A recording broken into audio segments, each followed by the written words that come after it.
教育実習生紹介しまーす。失礼します。コンココンコンココンコンコン。ちょっと。異常なし。何それ。はじめまして、神崎です。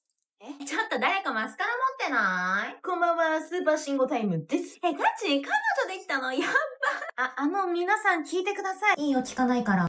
みんな席ついて授業始めるから。私が担当するクラスは崩壊していた。そうだ、彼氏いますか？変な質問しないの。いますよ。なんだリア充かよ、おもんな。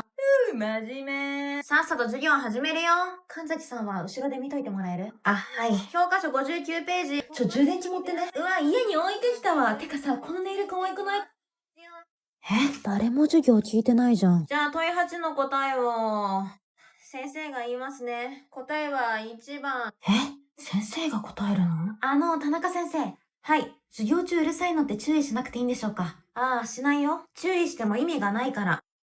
それって、